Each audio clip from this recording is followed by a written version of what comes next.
Well, good morning, everyone, and thank you for joining us for our Sunday service for this morning. So I have the distinct pleasure of speaking to you today, and time moves forward so quickly. It's already the end of February, and we had a lot of rain this whole kind of, I don't know how long, a long time. And hopefully it's, we're really getting into spring and being able to enjoy warmer days and so forth. Every Sunday we gather to chant either the Shoshinge or the Tambutsuge and to learn from the Buddha's teachings and to have this chance to reflect on our own lives and to think about what we can learn from their examples and from the Buddha Dharma. Today is not a special day, but for me it's important because my back surgery will be done this week, and I'll be in the hospital for probably a week or so, and then I'll do my best to recover and eventually be back to my normal life here at the temple. It looks though that I'll have to stay away. One doctor said that I need to stay away for a month, and I've been told that after the 2 surgeries, I'll stay at the hospital and in rehab for pretty much a week, and then we'll be recovering at home for about a month. One of the doctors told me, no driving, stay home, and I can't get back to work for a month. And so, but maybe as my condition improves, I can maybe share Dharma talks on Zoom or Facebook before I am able to physically come back. Today, actually, now that I think about it, it's just Reverend Hasegawa and I, and Reverend Goto is at our Newport Beach Temple this morning, and Reverend Mayuki or Reverend Nagamine is still in Kyoto. She went for a minister's retreat there, and so she should be back in a few days, I think. This past 6 months or so, for me, has been a time of reflection. First of all, in early September, I turned 75, and that was quite a shock because 75 sounds very old. And around the same time, I started to feel pain in my back again. And it was a reminder of the basic teaching of Buddhism of how impermanence affects our everyday lives. 75 was enough, but the back pain started to increase, and so I realized I'll probably need another surgery eventually. But then, unfortunately for me, my previous surgeon who did my 3 previous procedures closed his office, LA office, and moved back to Hawaii in 2022.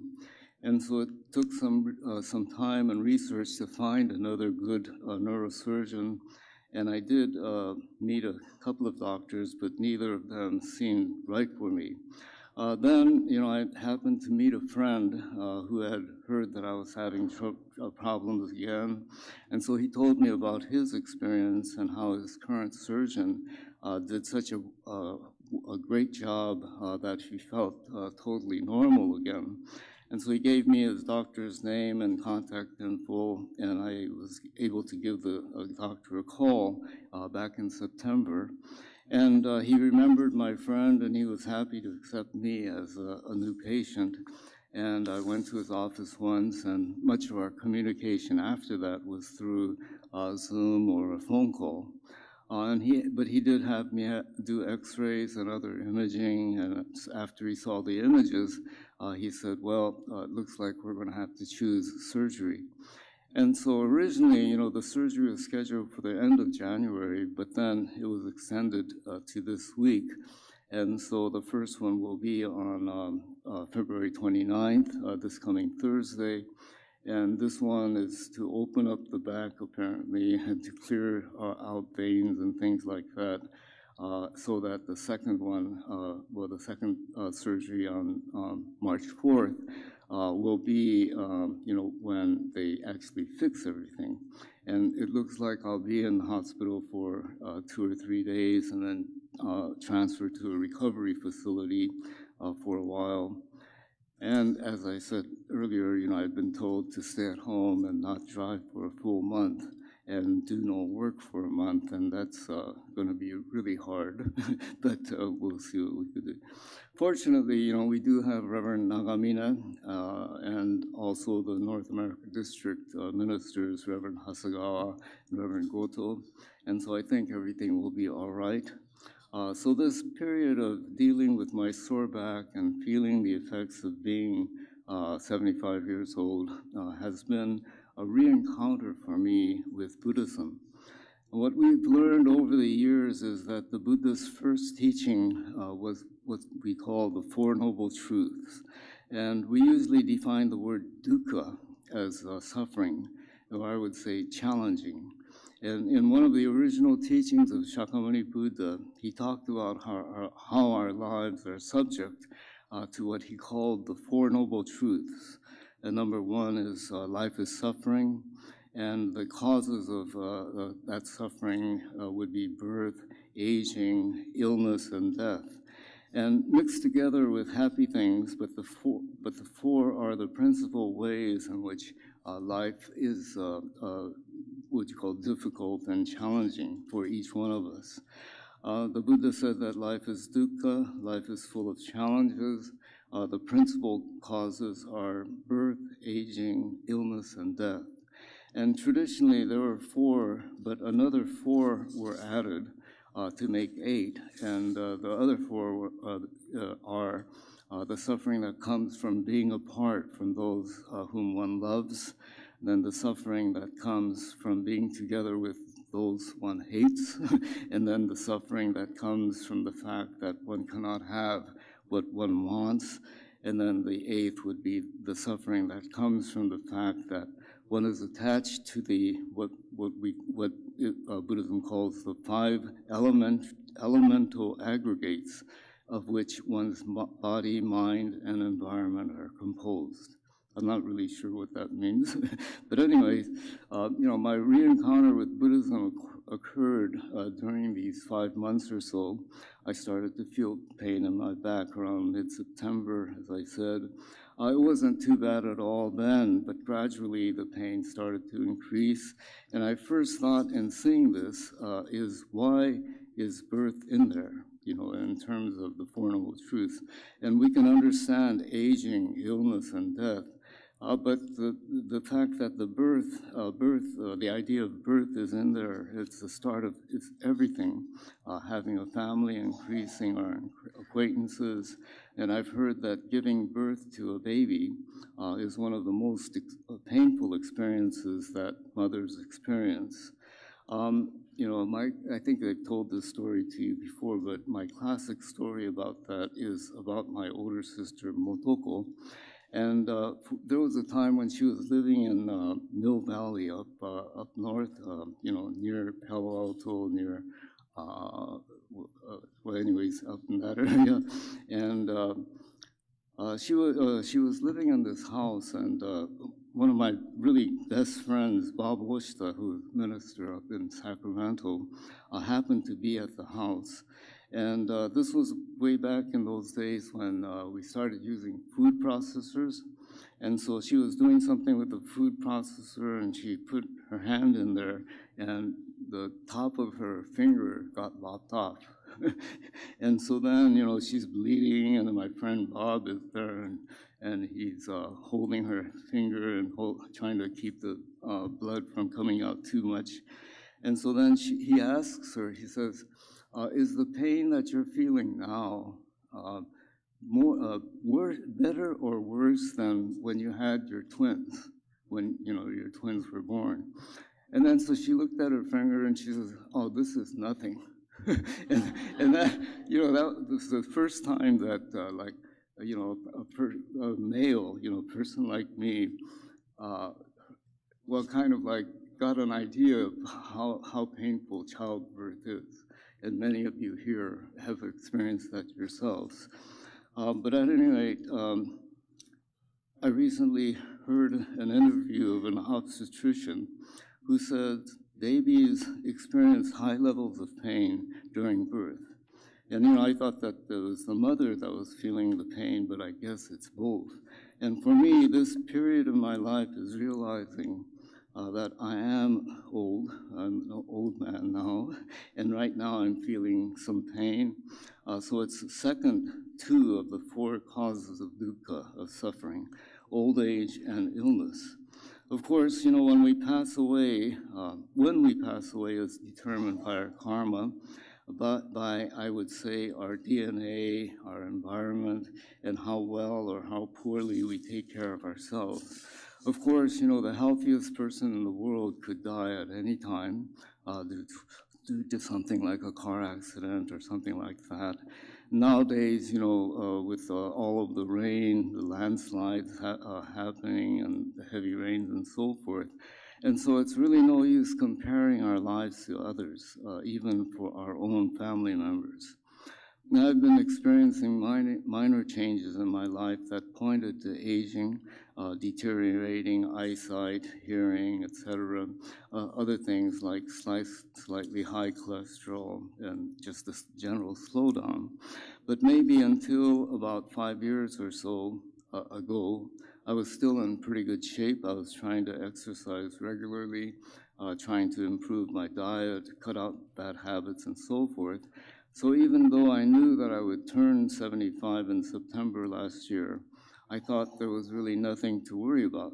So even though I am a Buddhist and I think about the teachings often, being here at the temple all the time, and being a minister, I realized I really wasn't listening. It's a classic case of someone who has a great lesson to share with others, but who isn't listening for himself. So now all of a sudden I'm faced with my mortality, also thinking seriously about the Buddha's first teaching that life is dukkha, what we normally translate as life is suffering, that we get sick or experience injuries. In his first lesson, he presents what he calls the Four Noble Truths. One, life is dukkha, life is filled with challenges that lead to suffering. The other three, there are causes such a life of suffering can be stopped, be overcome, or transformed. And finally, number four, the way to overcome our suffering in life. Dukkha most often is translated as suffering, something as unsatisfactoriness or stress. I remember one of my favorite senses, one of my favorite teachers, Reverend Moksan Miyuki, who passed away almost, I think, 8 years ago. He used to define dukkha as dis-ease. So it's disease, but with a hyphen in between the S and the E. So dis-ease, not being at ease, or dislocation. Also he used the metaphor of a wheel. And he said, if we liken our lives to a wheel, dukkha happens because our axle hole is off-center. If the axle is perfectly centered, the wheel moves smoothly, effortlessly down a road. But if it's off-center, then it doesn't roll smoothly. And dukkha is to say that our lives don't roll down the path of life smoothly, and the goal is to center our axle. Of course, suffering is such a negative word. Our young members used to ask me, Sensei, why does Buddhism start out on such a negative note? And I say, well, that's the first noble truth, but the other three show us how to overcome or to transform that life of suffering. Whereas the Buddha said life is suffering and that this is universal to all people, we generally think it's possible to minimize and even eliminate suffering. We think to ourselves, suffering is not the norm, not how it's supposed to be. So if we're smart, if we're resourceful, if we have a few good things happen, then we can eliminate it. Norman Fisher is a well-known American Zen teacher, and he pointed out what suffering is in the lives of us living today. I think I've shared this with you before, but he does such a great job of explaining suffering from a Buddhist perspective. So There's more suffering than we know. Anxiety is suffering, isn't it? There's a lot of anxiety. Not getting what you want is suffering. How many of us don't get what we want? Anger is suffering. Having to put up with things you don't like is suffering. Knowing that you're going to have to die and you really don't want to, that's suffering. Sickness is suffering. Old age is suffering. Not having enough money is suffering. Losing your job is suffering. Having a bad marriage is suffering. Having no marriage can be suffering if you want to have a marriage. Fear is suffering. Knowing you could lose what you have is suffering. Being ashamed is suffering. Feeling disrespected is suffering. Feeling unloved is suffering. Feeling lonely is suffering. Feeling bewildered is suffering. Being too old, being too cold, being too hot, being stuck in traffic, getting in the wrong lane and the guy in front of you is very, very slow, and the other line that you could have gotten into is going much faster, and you can have been in the front of that line by now, but if you joined it now, you'd be at the end. All this is suffering. Even without talking about earthquakes, the wars, the deprivation, the oppression, the illness, and the hunger that is happening all over the world, suffering is really common. It's not a special condition. Suffering is daily experience. Even if we try to ignore it, we really don't escape the suffering. It registers in our psyche and becomes a conditioning factor in our lives. We may find that we're living in reaction to the suffering that we're unwilling to see and think about. So the idea that suffering is some sort of mistake and a minor problem that we could overcome with a little bit of meditation and a positive attitude is the towering principle of human self-deception. You know, I chose to read this explanation of suffering since I wouldn't be able to explain it any better. He goes on to say, suffering is not a mistake. It's not a problem. It's not your fault. It's not my fault. It's not the government's fault. You and I and the government make plenty of mistakes, but the question of suffering is much bigger than that. Suffering is pivotal for all human life. It's what gives us the incentive, the vision, and the strength to really take hold of our lives spiritually. So in that sense, you know, suffering can be very positive. I think I forgot the last page of my talk. Anyways, well, you know, I think I talked enough, but basically, you know, to think about our lives and to realize that there are, you know, challenges that we have to accept, and being able to accept those challenges and go on with our lives. And that's, you know, kind of like what Buddhism stresses when we think about, you know, especially when we think about having negative things happen in our lives, to be able to look at Buddhism or to think about Buddhism and realize that, you know, that's natural and that things change, you know, from good to bad, bad to good, and so forth, and that we just have to accept life and enjoy life, you know, as it is, as we receive it and as we're living it. So, I don't know. Thank you all for being here, and thank you for listening.